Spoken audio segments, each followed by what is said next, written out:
కూటమి ప్రభుత్వంలో కాపులకు అన్యాయం జరుగుతుందని కాపు సంఘం నాయకులు ఆవేదన వ్యక్తం చేస్తున్నారు. కాపు నాయకులంతా కూడా ఒకటై కూటమిని గెలిపించుకున్నామని బిఎన్ మూర్తి అన్నారు. తమకు జరుగుతున్నటువంటి అన్యాయం పవన్కు తెలుసో లేదో అనే అనుమానం కూడా వ్యక్తమవుతుందన్నారు. ఇప్పటికైనా తమకు న్యాయం చేయాలంటూ కూడా వారు కోరారు. కమ్యూనిటీ కాపు తెలగ బలిజ వండెల్ ఇవన్న ప్రతి నియోజకవర్గంలో కూడా అత్యధిక మెజారిటీతో రాష్ట్ర ప్రభుత్వం కూటమి ప్రభుత్వం ఏర్పడడానికి ముఖ్య భూమిక వహించాం. అది 100% అది క్లియర్.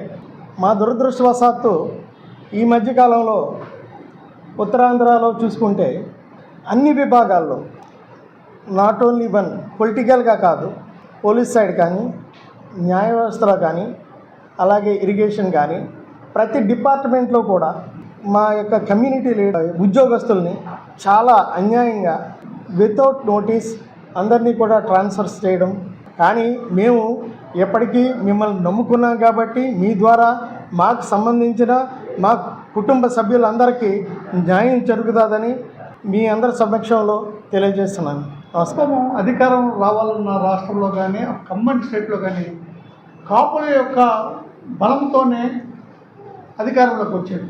రాజశేఖర రెడ్డి గారు కాపులకు చాలా ప్రాముఖ్యత ఇచ్చాడు. తర్వాత కాలంలో కాపులకు ప్రాముఖ్యత తగ్గింది.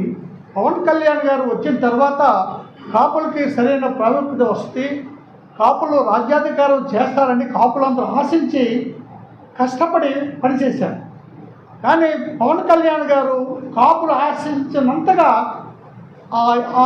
సత్ఫలితాలు కనిపించట్లేదు. ఎక్కడ ముఖ్యమంత్రి చంద్రబాబు నాయుడు గారు, పవన్ కళ్యాణ్ గారు, లోకేష్ గారు ఒకసారి ఆలోచించి కాపులకి సముచిత స్థానం ఇవ్వాలని మీ ద్వారా కోరుకుంటున్నాను.